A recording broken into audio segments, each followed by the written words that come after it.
దేవుని పరిశుద్ధమైన నామమునకు స్తోత్రములు చెల్లించుచు ఉన్నాను. కూడి వచ్చిన మీ అందరికీ ప్రభు పేరట వందనాలు తెలియజేస్తూ ఉన్నాను.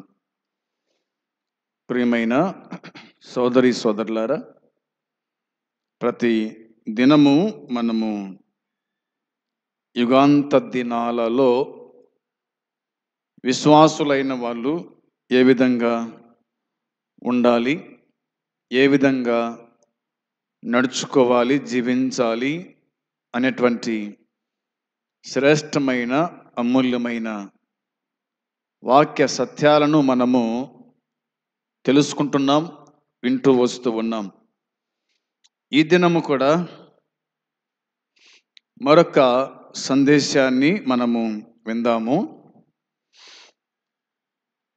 ఎత్తబడిన విశ్వాసులు క్రీస్తు న్యాయపీఠం ఎదుట ప్రత్యక్షం కావాలి.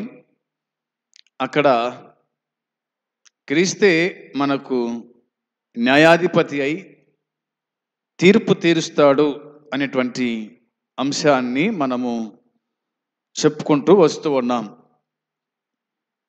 ఈ దినము కొరింథీయులకు రాసిన పౌలు రెండవ పత్రిక, కొరింథీయులకు రాసిన రెండవ పత్రిక 5వ అధ్యాయము 10వ వచనాన్ని మనము చదువుకుందాం. 10వ వచనాన్ని చదువుకుందాం. ఎందుకనగా తాను జరిగించిన క్రియల చొప్పున అవి మంచివైనను సరే, చెడ్డవైనను సరే,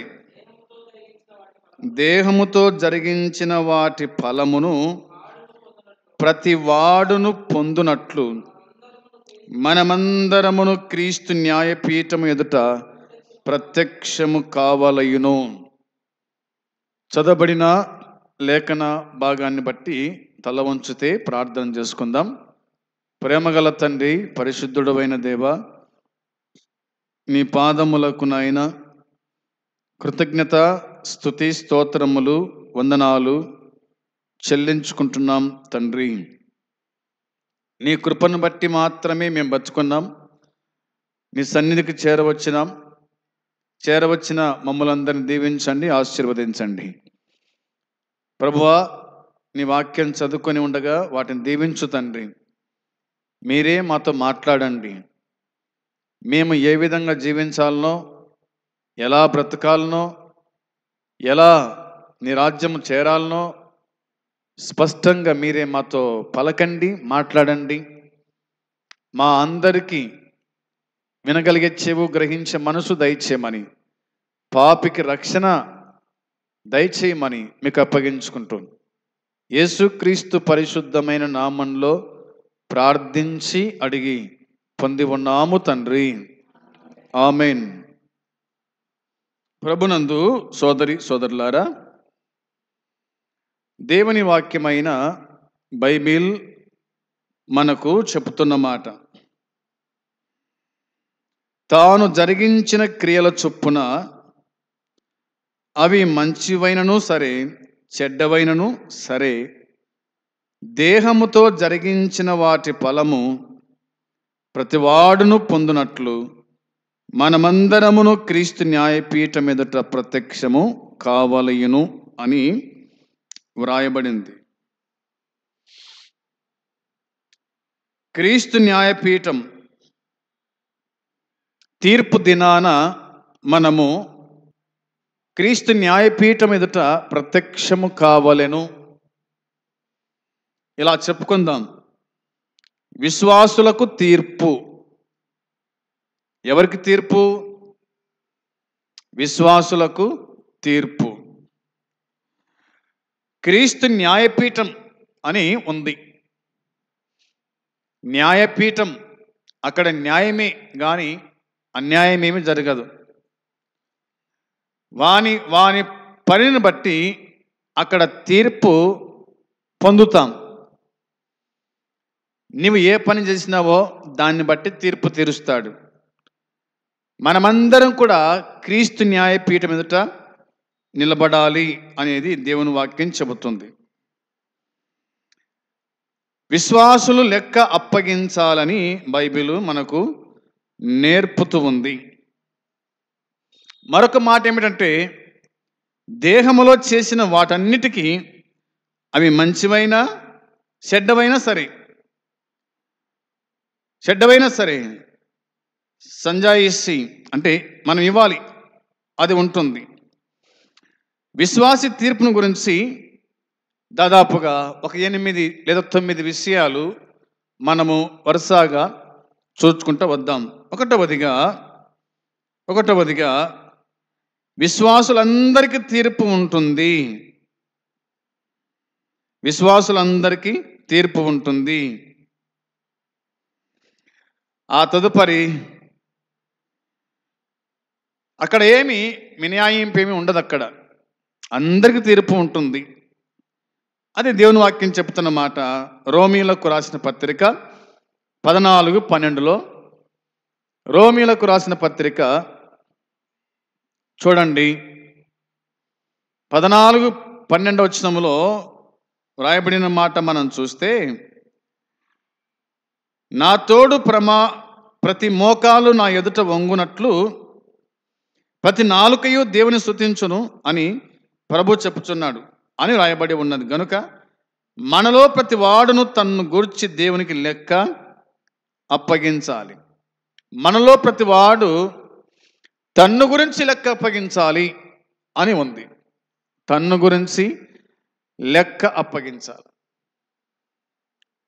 ఇప్పుడు మన పిల్లలకు మనము 100 రూపాయలు ఒకటిచ్చి అంగడికి వెళ్ళి పలానా సరుకు తీసుకురామని చెప్తాం. అతడు తెచ్చిన తర్వాత ఎంత ఖర్చు అయింది, ఎంత మిగిలింది అని మనము అడుగుతాం. మిగిలిన అమౌంట్ ఏమైంది? ప్రతి వ్యక్తి కూడా ఖచ్చితంగా లెక్క అడుగుతాడు, లెక్క అప్పగించాల్సిందే. మనమే ఇంత కరెక్ట్గా, మనమే ఇంత ఖచ్చితంగా మన పిల్లలను మనం లెక్క అడిగినప్పుడు దేవుడెందుకు అడగడు లెక్క? 70 ఏండ్లు 80 ఏండ్లు నేను ఈ భూమి మీద పెట్టి నీకు ఆస్తి ఇచ్చి, సంపద ఇచ్చి, కుటుంబాన్ని ఇచ్చి, ఉద్యోగం ఇచ్చి,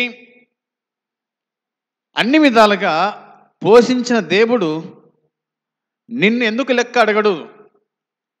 మనల్ని ఎందుకు లెక్క అడగడు? ఆయన మనకు లెక్క అడిగేవాడు ఉన్నాడు. ఆయనకు మనం లెక్క అప్పచెప్పాలి ఖచ్చితంగా. దేహం ఇచ్చాడు, అందం ఇచ్చాడు, ఐశ్వర్యం ఇచ్చాడు, ఘనత ఇచ్చాడు, మహిమనిచ్చినాడు. ఇచ్చిన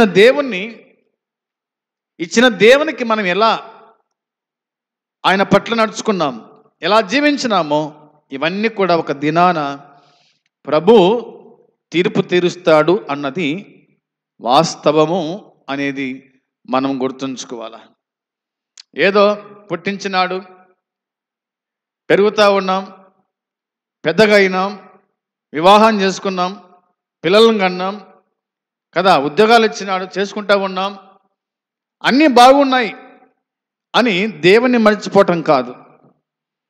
ఇన్ని చేసిన దేవునికి మనం మర్చిపోకుండా ప్రభు మనకి ఏం చేశాడో దాన్ని బట్టి దేవునికి మనము కృతజ్ఞులమై ఉండాలి అనేది మనం గుర్తుంచుకోవాల్సిన విషయాలు. అందుని బట్టి విశ్వాసులందరికీ తీర్పు ఉంటుంది. మినాయింపులు అక్కడ ఏమి ఉండవు అనేది గుర్తుంచుకోవాలి. అందుకోసమే కొరింథీయులకు రాసిన మొదటి పత్రిక 3వ అధ్యాయము 12 నుంచి చదువుతాం. చూడండి, కొరింథీయులకు రాసిన మొదటి పత్రిక 3వ అధ్యాయము 12, 13, 14, 15 వచనాలు చదువుదాం. ఎవడైనను ఈ పునాది మీద బంగారము, వెండి, వెలగల రాళ్ళు, కర్ర, గడ్డి, కొయ్యకాలు మొదలైన వాటితో కట్టిన ఎడల వాని పని కనబడును, ఆ దినము దానిని తేటపరచును, అది అగ్ని చేత బయలుపరచబడును, మరియు వాని వాని పని ఎట్టిదో దానిని అగ్నియే పరీక్షించును. పునాది మీద ఒకడు కట్టిన పని నిలిచిన ఎడల వాడు జీతము పుచ్చుకొనును. ఒకని పని కాల్చివేయబడిన ఎడల వానికి నష్టము కలుగును. అతడు తన మట్టుకు రక్షింపబడును గాని అగ్నిలో నుండి తప్పించుకున్నట్లు రక్షింపబడును. అపోస్తుడైన పౌలు కొరింథీ సంఘానికి పత్రిక వ్రాస్తూ చెప్పిన మాట, పనిని గురించి ఇక్కడ వ్రాయబడింది. ఏం పని, ఏమిటి పునాది అనేది మనము ఆలోచన చేసినప్పుడు దేవుని వాక్యం ఇలా చెబుతుంది చూడండి. వేయబడినది తప్ప మరొక పునాది ఎవడును వేయనేరడు, ఈ పునాది యేసుక్రీస్తే అని మనకు 11వ వచనం రాయబడింది. పునాది గురించి రాయబడింది. పునాది గురించి. ఎవడైనను ఈ పునాది మీద బంగారు, వెండి, వెలగల రాళ్ళు, కర్ర, గడ్డి, కొయ్యకాలు మొదలైన వాటితో కట్టిన ఎడల వాని వాని పని కనబడును అని దేవుని వాక్యం చెబుతోంది.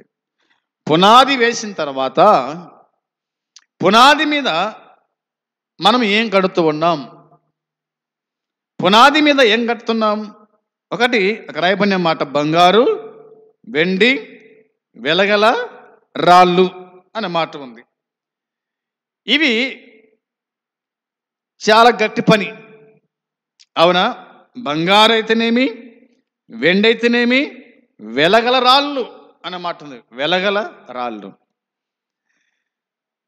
ఆ తదుపరి రెండో భాగం రాయబడిన మాట ఏమిటంటే కర్ర, గడ్డి, కొయ్యకాలు. కర్ర, గడ్డి, కొయ్యకాలు. బంగారు, వెండి, వెలగల రాళ్ళు, కర్ర, గడ్డి, కొయ్యకాలు. బంగారు విలువైంది, వెండి విలువైంది, వెలగల రాళ్ళు విలువైనవి. అయితే కర్ర, గడ్డి, కొయ్యకాలు ఇవి మనకు ఎక్కడ దొరుకుతాయి? ఇవి అడవిలో దొరుకుతాయి. మామూలుగా అయితే కనుక ఇలా చెప్పుకోవచ్చు, 4 గుంజలు వాతి మధ్యన ఒక నిట్టాడి నిలబెట్టి దానికి వాసాలు వేసి కాసిగడ్డి కప్పటము అదొక పని, అవునా? మేము చిన్న ఉన్నప్పుడు అవే కదా, కొట్టాలే కదా ఉండేది. అప్పటి కాలంలో కొట్టాలి. ఎవరికో బిల్డింగు, రాళ్ళ బిల్డింగులు అయినా కొట్టాల్లోనే ఎక్కువ చల్లదనము ఉండేటువంటిది. ఈ బంగారు, వెండి ఈ రాళ్ళు ఉన్నాయే, ఇవి వెలగల రాళ్ళంట. ఆ తదుపరి రాయబడిన మాట ఏంటంటే మొదలగు వాటితో కట్టిన ఎడల వాని వాని పని కనబడుతూ ఉంది. వెండి బంగారాలతో కట్టిన పని కనిపిస్తూ ఉంది. కర్ర, గడ్డి, కొయ్యకాలతో కట్టిన పని కనిపిస్తూ ఉంది.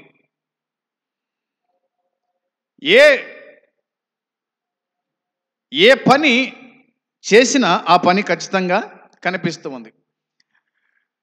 బంగారు, వెండితో కట్టిన పని కొంచెం మెరుగ్గా ఉంటుంది.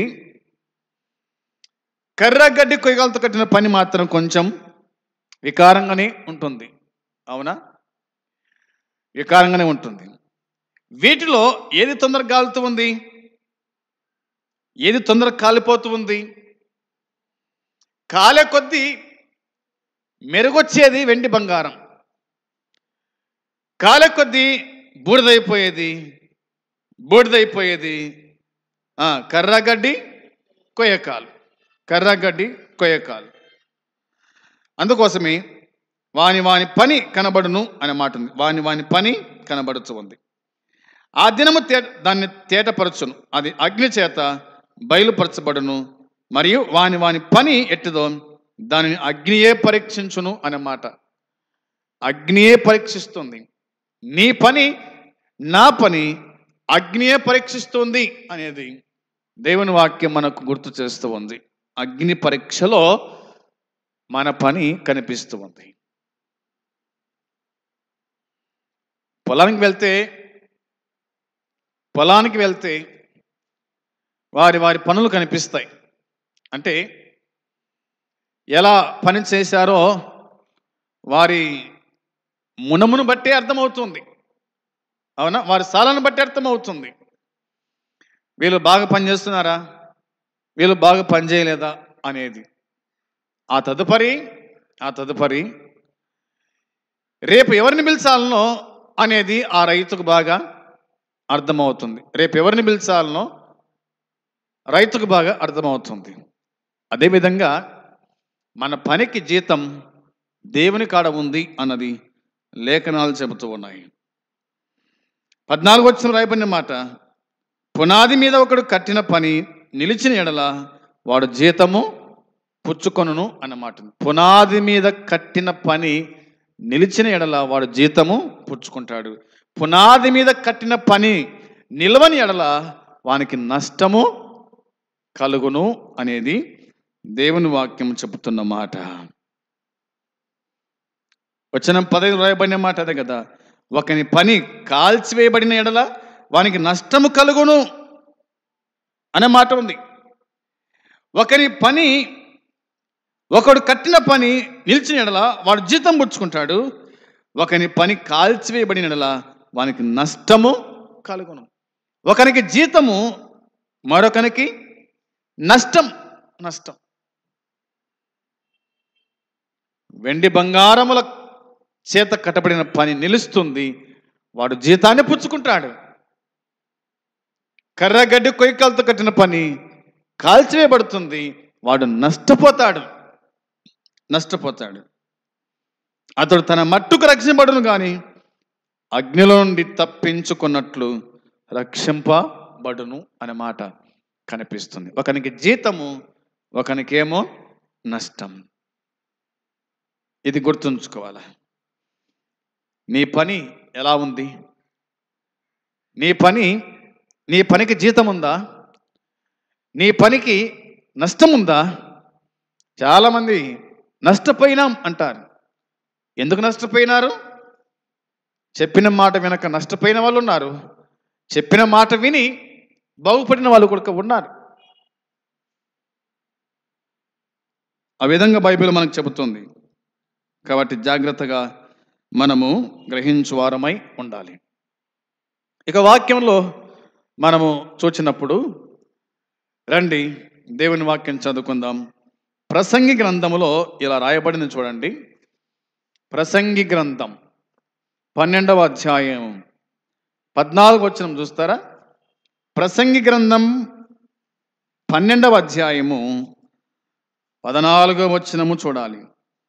గూఢమైన ప్రతి అంశమును గూర్చి దేవుడు విమర్శ చేయునప్పుడు ఆయన ప్రతిక్రియను అది మంచిదే గాని చెడ్డదే గాని తీర్పులోనికి తెచ్చును. దేవునికి స్తోత్రం కలుగును గాక. మంచిదైనా సరే, చెడ్డదైనా సరే అని అన్నాడు. ఈ వచనాల్లో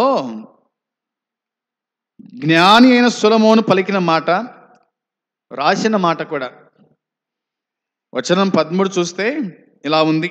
13 వచనంలో, ఇదంతయు వినిన తరువాత తేలిన ఫలితార్థం ఇదే, దేవుని యందు భయభక్తులు కలిగి ఉండి ఆయన కట్టడలను అనుసరించి నడుచుచుండవలనను మానవ కోటికి ఇది ఏ విధి అన్నాడు.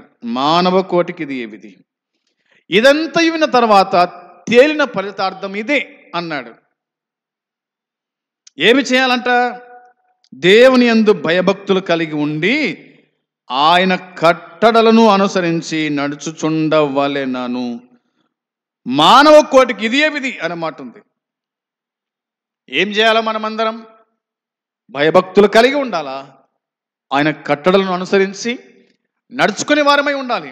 ఇదే మానవ కోటికి ఇదే ఆ, విధి అన్నమాట కనిపిస్తుంది. కాబట్టి గూఢమైన ప్రతి అంశమును గురించి దేవుడు విమర్శ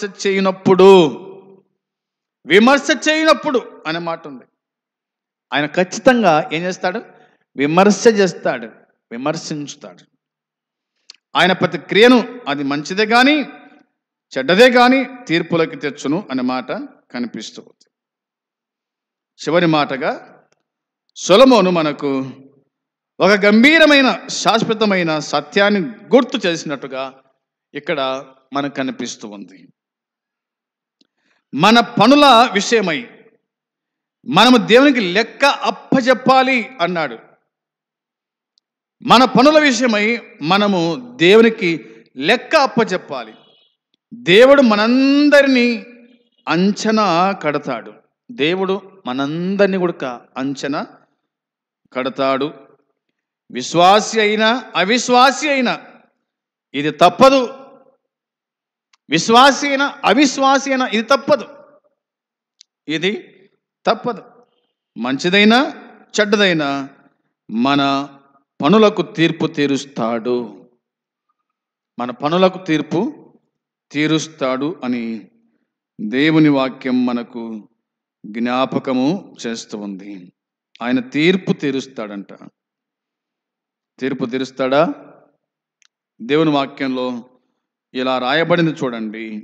దేవుని వాక్యం రాయబడింది ప్రకటన గ్రంథము 20వ అధ్యాయము 12-13లో 20వ అధ్యాయము 12-13లో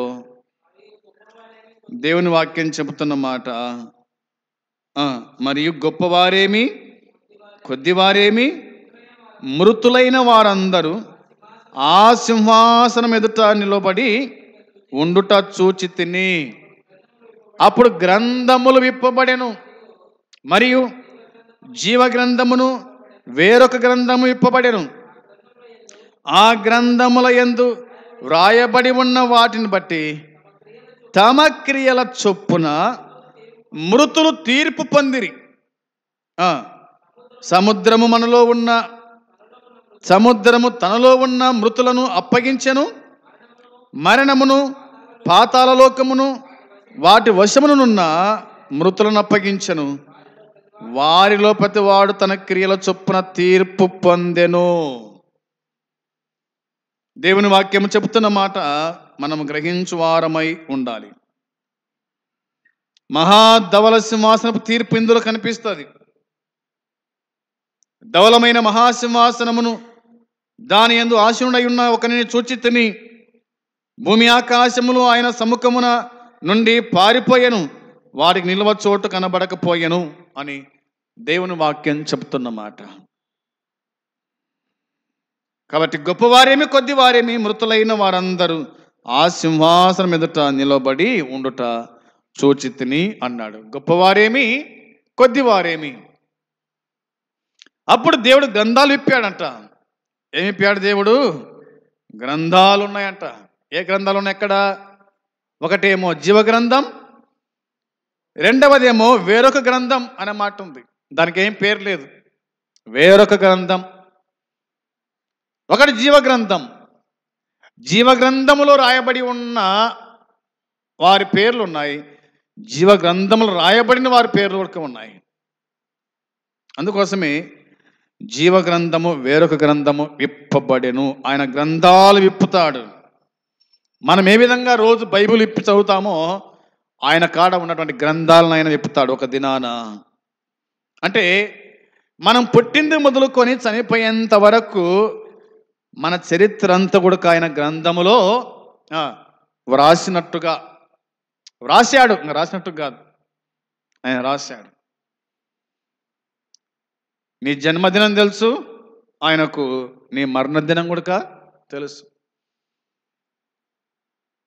నీ జన్మదినము ఏ డేట్ను నువ్వు పుట్టినావో, ఏ సమయానికి నువ్వు పుట్టినావో, ఏ గంటకు పుట్టినావో, ఏ నిమిషానికి పుట్టినావో, ఏ సెకండ్కి పుట్టినావో జీవగ్రంథములో వ్రాసి ఉంటాడు. నువ్వు ఏ దినమును చనిపోయినావో, ఏ సమయానికి చనిపోయినావో, ఏ గంటకు చనిపోయినావో, ఏ సెకండ్కు చనిపోయినావో అది కూడా గ్రంథములో లిఖితమై ఉంటుంది. గ్రంథాలు విప్పబడెను. ఆ గ్రంథముల యందు రాయబడి ఉన్న వాటిని బట్టి తమ క్రియల చొప్పున మృతులు తీర్పు పొందిరి అన్నమాట ఉంది. క్రియల చొప్పున మృతులు తీర్పు పొందిరి. మృతులకు తీర్పు, చనిపోయిన వారికి తీర్పు తీరుస్తాడు దేవుడు. సముద్రము తనలో ఉన్న మృతులను అప్పగించను అనే మాట ఉంది.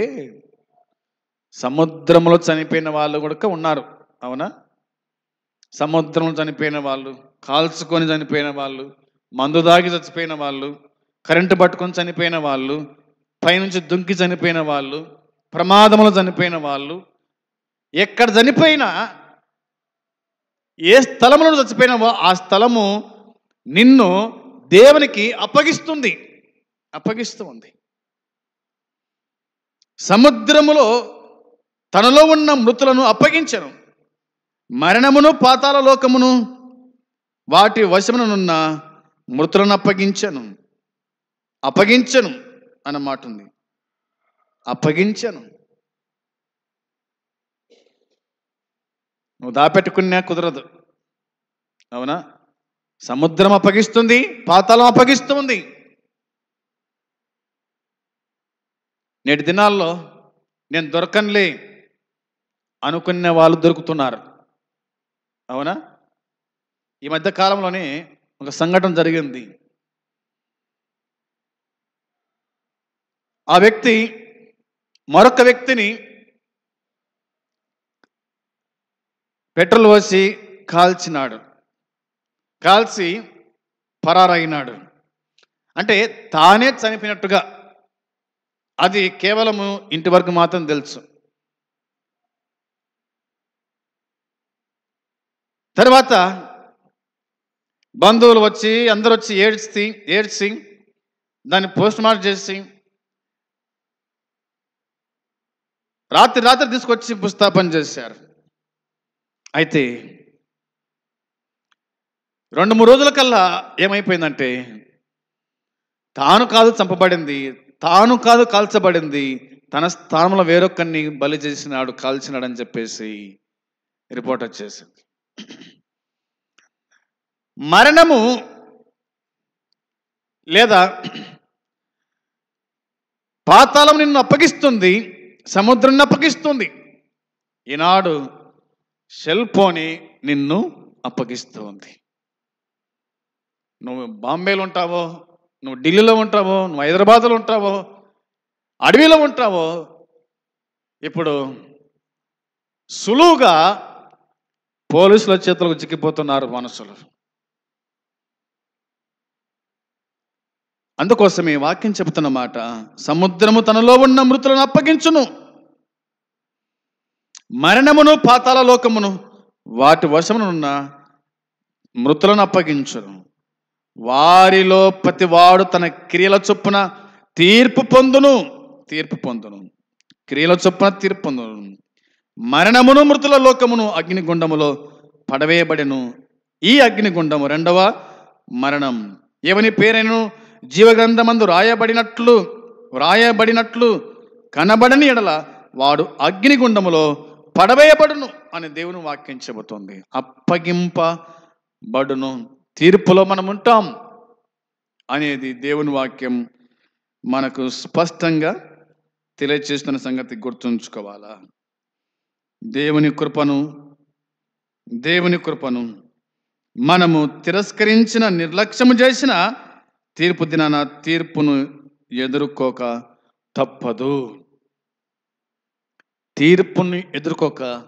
తప్పదు అన్నది దేవుని వాక్యం చెబుతోంది. ఖచ్చితంగా మనము తీర్పును ఎదుర్కోవాల్సిందే, తీర్పులో నిలబడాల్సిందే. అందుకే ఈ అంత్య దినాల్లో, చివరి దినాల్లో సంఘం ఎత్తబడిన తర్వాత అక్కడ క్రీస్తు న్యాయపీఠం అంటే మనం ఖచ్చితంగా నిలుస్తాం. అక్కడ దేవుడు తీర్పు తీరుస్తాడు. ఆ తీర్పులో మనము ఆయన మనకి ఎలాంటి తీర్పు ఇస్తాడో అది ఇక్కడనే మనము గుర్తుంచుకోవాలా. నీ పని సరైందేనా? బంగారు వెండి వెలగల రాళ్ళతో కట్టబడిన పనే, లేదా కర్ర గడ్డి కొయ్యకాలతో కట్టబడిన పనే? ఈ పనిని బట్టే దేవుడు నీకు జీతము ఇస్తాడు. జీతము, నష్టము ఒకరికేమో జీతము, మరొకరికేమో నష్టము అన్నది దేవుని వాక్యం చెబుతుంది. అందుని బట్టి సహోదరి సహోదరులారా, మనము ఎలాంటి పని చేస్తున్నాం, ఎలా జీవిస్తున్నాం, అక్కడ పోయిన తర్వాత ఏముండదులే, నీకు నువ్వేమైనా చూసొచ్చినావా అనేవాళ్ళు లేకపోలేదు. చూసొచ్చినా చూసి రాకపోయినా కానీ బైబిల్ మనకు చెప్తున్న మాట, ప్రభు మనకు చెప్పిన మాట, ఖచ్చితంగా మనమందరం కూడా క్రీస్తు న్యాయపీఠం మీదట కలిసి నిలుస్తాం. అప్పుడు నిలిచినప్పుడు ప్రభు తీర్పు తీరుస్తాడు. అప్పుడు వేలాది పరిశుద్ధుల మధ్య, దేవదూతల మధ్య మనము తలదించుకోకుండా ఉండాలంటే ఈ లోకములో మనము బాగా జీవించాల. విశ్వాసములో, భక్తి జీవితంలో, అన్ని విషయాల్లో కరెక్ట్గా మనం జీవిస్తే అక్కడ మనకు మెప్పు, బహుమానము ఉంటుంది. ఇక మీదట నా కొరకు నీతి కిరీటం ఉంచబడింది అని పౌలు చెప్పినట్టుగా, దేవుని వాక్యం చెప్పినట్టుగా, ఆ తీర్పులో మనము బహుమానం పొందేవారుగా ఉండాలి కానీ నష్టపోయేవారుగా ఉండకూడదు. కాబట్టి దేవుని వాక్య ప్రకారంగా జీవించి అలా బతుకుదాం. అట్టి కృప దేవుడు మనకు దయచేయునుగాక. ఆమేన్. ప్రార్థన చేద్దాం. పరలోకమందున్న మా తండ్రి, నీ పరిశుద్ధమైన పాదములకు నాయన వందనాలు, స్తోత్రములు, స్తుతులు చెల్లిస్తూ ఉన్నాం. చెప్పబడిన వాక్యం దీవించి ఆశీర్వదించండి, నీరు కట్టి ఫలింపచేయండి. క్రీస్తు న్యాయపీఠం ఎదుట మేము నిలబడినప్పుడు దేహముతో జరిగించిన ప్రతి వాటి విషయమై మేము తీర్పు పొందుతామని, మా ప్రభువా, ఈ భూమి మీద ఉండగానే, మేము బ్రతుకుండగానే ఎలా జీవించాలనో, ఎలా బతకాలనో నీ వాక్యం చెబుతున్న ప్రకారంగా బ్రతుకుటకు సహాయం చేతని కృప చూపించండి. నిర్లక్ష్యం చేయకుండా, చూద్దాములే అనే ఆలోచన లేకుండా, భయం భక్తి కలిగి నీ కట్టడలు అనుసరిస్తూ నీ కోసం జీవించే భాగ్యం దయచేయమని స్తోత్రం, స్తుతులు చెల్లించుకుంటున్నాం. దర్శించమని, కూడి వచ్చిన వారిని దీవించండి. ఎంతమంది అయితే ఈ వాక్యాన్ని వినరో వారి జీవితంలో కార్యం జరిగించి ప్రతిఫలం దయచేయమని యేసయ్య పరిశుద్ధమైన నామంలో ప్రార్థించి అడిగి స్తుతించి వేడుకొనుచున్నాము తండ్రి. ఆమేన్. పరలోకమందున తండ్రి ప్రేమ, మన ప్రభు అయిన యేసుక్రీస్తు కృప, పరిశుద్ధాత్మ సన్నిధి సహవాసం కూడి వచ్చిన మనకు సకల పరిశుద్ధులకు ఇప్పుడు ఎల్లప్పుడూ సదాకాలము తోడై ఉండును గాక. ఆమేన్. అందరికీ వందనాలు.